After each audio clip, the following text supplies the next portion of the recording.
हमारे ब्लड के अंदर एक पिगमेंट होता है, खास तौर से आरबीसी जिसको बोलते हैं, रेड ब्लड काउंट, है ना। रेड ब्लड के बीच में जो रेड है, ये रेड कलर कैसे होता है? हीमोग्लोबिन की वजह से होता है। ये हीमोग्लोबिन क्या करता है, इसके सामने तीन चीजें रखी हों, oxygen, carbon dioxide, carbon monoxide, है ना। सेल क्या प्रोड्यूस करती है? ऑक्सीजन, कार्बन डाइऑक्साइड प्रोड्यूस करती है ना। एल्वोलाई के पास क्या होता है? ऑक्सीजन होती है ना। ये हमारा वेस्ट प्रोडक्ट है। तो हीमोग्लोबिन के पास, सेल के पास जब पहुंचता है तो कार्बन डाइऑक्साइड को लेकर आता है, कार्बन डाइऑक्साइड को खींचता है अपनी तरफ, है ना, और खींच कर कहां तक लेकर आता है? यहां तक। यहां पर कार्बन डाइऑक्साइड और ऑक्सीजन दोनों इसके सामने है। भाई कार्बन डाइऑक्साइड तो इसके पास है ही है, सामने देखता है कि ऑक्सीजन है, तो जैसे ही ऑक्सीजन को देखता है कार्बन डाइऑक्साइड को छोड़ देता है ना। जैसे ही ऑक्सीजन को देखेगा तो ये कार्बन डाइऑक्साइड को छोड़ देता है। जैसे ही कार्बन डाइऑक्साइड को छोड़ेगा तो कार्बन डाइऑक्साइड कहां चली जाती है? लंग्स के अंदर। और हीमोग्लोबिन किसको खींच लेता है? ऑक्सीजन को। ऑक्सीजन को खींच लेता है, फिर ये सेल तक जाता है, ये सेल तक पहुंचता है ऑक्सीजन को लेकर। जैसे ही सेल के अंदर ऑक्सीजन जाती है तो यहां पर ऑक्सीडेशन होता है, बिटवीन ऑक्सीडेशन होता है माइटोकॉन्ड्रिया के अंदर। Mitochondria is the power house of our cell, यानी कि हमारे सेल के अंदर जो पावर है, जितनी भी एनर्जी है, वो माइटोकॉन्ड्रिया में है। माइटोकॉन्ड्रिया में जो एनर्जी है वो ग्लाइकोजन के रूप में है। तो ग्लाइकोजन जैसे ही ऑक्सीजन को देखता है वो ग्लूकोज में कन्वर्ट हो जाता है। तो जैसे ही ग्लाइकोजन ग्लूकोज में कन्वर्ट होता है वहां पर तीन चीजें बनती हैं, carbon dioxide, H2O plus ATP। ये ATP क्या है? ये ऊर्जा है, ये एनर्जी है, जो मैं बोल रहा हूं आप सुन रहे हैं। H2O पानी है जो ब्लड के अंदर आ जाता है और किडनी से बाहर निकल जाता है।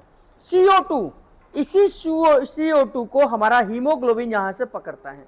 तो हीमोग्लोबिन ऑक्सीजन को सेल को देता है और सेल से कार्बन डाइऑक्साइड को लेता है, और यही हीमोग्लोबिन यहां पहुंचता है। इस हीमोग्लोबिन के पास कार्बन डाइऑक्साइड है और ये यहां पर कार्बन डाइऑक्साइड इसको देता है, ऑक्सीजन को लेता है और यहां से यहां पहुंच जाता है। तो इस तरीके से प्रोसेस चलती रहती है। एक्चुअल में जो श्वास है वो मैं नहीं ले रहा, हमारा हीमोग्लोबिन लेता है। हमारे श्वास कौन ले रहा है? हीमोग्लोबिन ले रहा है। हीमोग्लोबिन कार्बन डाइऑक्साइड छोड़ता है, ऑक्सीजन लेता है, कार्बन डाइऑक्साइड छोड़ता है, ऑक्सीजन लेता है। अगर यहां पर, और उसकी दूसरी कंडीशन, जो उसके सामने ज्यादा होगी उसे खींचेगा, जो उसके सामने ज्यादा होगी उसे खींचेगा।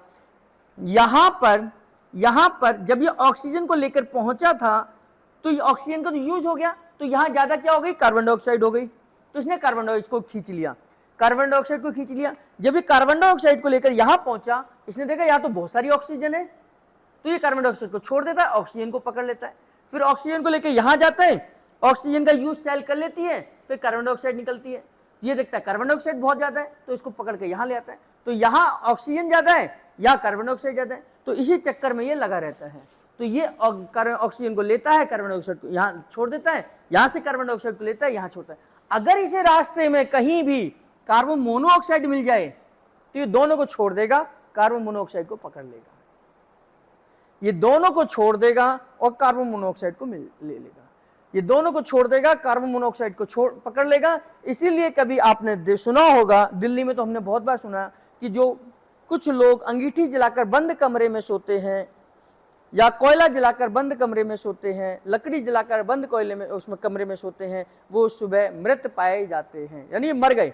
ऐसे बहुत सारे ठंड के दिनों में ये न्यूज आती है कि 5 लोग अंगीठी जलाकर सो रहे थे, 5 की 5 मर गए। क्यों? अंगीठी से सबसे ज्यादा जो निकलती है वो कार्बन मोनोऑक्साइड निकलती है। लकड़ी के जलाने पर, कोयले के जलाने पर कार्बन मोनोऑक्साइड निकलती है। इसलिए इसे गवर्नमेंट ने बैन करा हुआ कि घर में आप कोयला नहीं जला सकते हैं, है ना। तो कार्बन मोनोऑक्साइड क्या है? सबसे ज्यादा जहरीली गैस है। ये आपको पता भी नहीं लगने देगी, आपकी सेल को कोमा में लेके जाएगी। यानी कि एक तो होता है कि मेरी नाक बंद करके मुझे मारा जाएगा तो मैं तड़पूंगा, एक है कि मुझे कार्बन मोनोऑक्साइड डाल दी जाए नाक के पास में, तो धीरे धीरे मेरे सेल सारे मरते हुए चले जाएंगे और मेरे को कुछ पता भी नहीं चलेगा। तो कार्बन मोनोऑक्साइड अगर इसे हीमोग्लोबिन को मिल जाए तो इन दोनों को ये क्रॉस कर देगा और इसको तुरंत पकड़ लेगा। तो सबसे ज़्यादा इससे जो पसंद है वो कार्बन मोनोऑक्साइड है। इसलिए कभी भी बंद कमरे में अंगीठी जलाकर नहीं सोना चाहिए, क्योंकि कार्बन मोनोऑक्साइड निकलेगी और तुरंत हीमोग्लोबिन के पास जाएगी और हीमोग्लोबिन इसे तुरंत पकड़कर सभी सेलों तक पहुंचा देगा और सभी सेल डेड होती चली जाएंगी, है ना। तो हीमोग्लोबिन हमारे वैसे ऑक्सीजन और कार्बन डाइऑक्साइड का ही आदान प्रदान करता है। ऑक्सीजन को बॉडी के अंदर लेके जाता है, बॉडी से कार्बन डाइऑक्साइड को बाहर लेके आता है, ये हमारा हीमोग्लोबिन करता है। और जिसका हीमोग्लोबिन अच्छा होगा, कहते हैं जिसका हीमोग्लोबिन अच्छा होगा उसकी श्वास भी प्रॉपर तरीके से चलती है। जिसकी हीमोग्लोबिन डाउन होगा उसकी श्वास की दिक्कत भी होगी, उसके वीकनेस होती है, उसको सांस लेने में तकलीफ होगी।